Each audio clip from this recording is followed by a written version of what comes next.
প্রত্যেককে good morning. আজকে যে বিষয়টা নিয়ে কথা বলবো, যেটা অলরেডি তোমাদেরকে সেন্ড করা আছে, সেটা হচ্ছে আমাদের জ্যামিতিক আকার। জ্যামিতিক আকারের মধ্যে বর্গক্ষেত্র। বর্গক্ষেত্র হচ্ছে যার নাম হচ্ছে স্কয়ার। ঠিক আছে, যদি ইতিহাস স্কয়ার, এই বর্গক্ষেত্রটাকে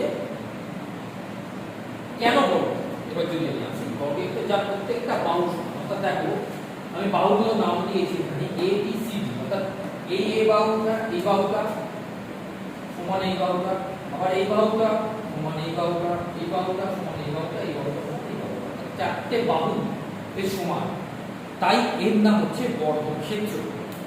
এবং এর কোণগুলো সমান হবে। কত ডিগ্রি কোণ হবে বা কিভাবে হবে সেটা এখনকার বিষয়।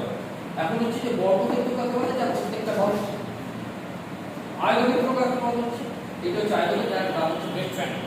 রেক্ট্যাঙ্গল মানে হচ্ছে যার এ বি বাহু সমান সি ডি বাহু। অর্থাৎ উপরে এই বাহুটা সমান এই বাহুটা।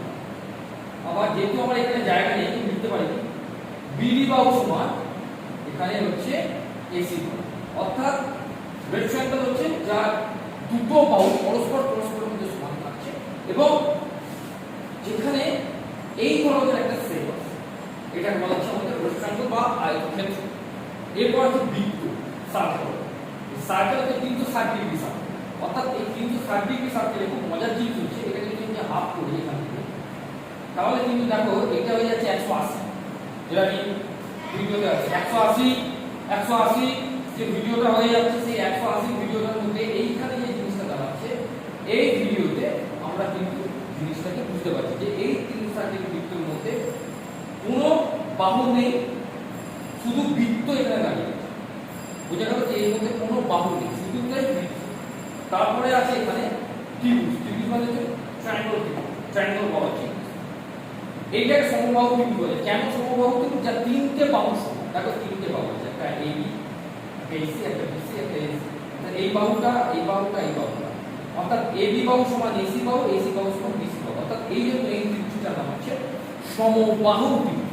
অর্থাৎ সমবাহু ত্রিভুজকে আমরা যদি জানতে পারি, তার সঙ্গে ত্রিভুজে আরো প্রকারভেদ আছে। সমদ্বিবাহু আছে, বিষমবাহু আছে, সমকোণী ত্রিভুজ আছে, পরে আসে। কিন্তু তোমাদের প্রশ্ন অনুযায়ী যে বিষয়টা তোমাদেরকে কোশ্চেনে দেওয়া হয়েছে, সেই অনুযায়ী তোমাদের যে শূন্যস্থানটা ফিল আপ করতে দেওয়া হয়েছে, সেই অনুযায়ী কিন্তু এই বর্গক্ষেত্র, আয়তক্ষেত্র, সার্কেল এবং ত্রিভুজের এই ব্যাপারটা তোমাদেরকে আমি আশা করি বোঝাতে পারলাম এবং সেই অনুযায়ী তোমরা কিন্তু এটাকে করার চেষ্টা করো। ওকে, থ্যাংক ইউ।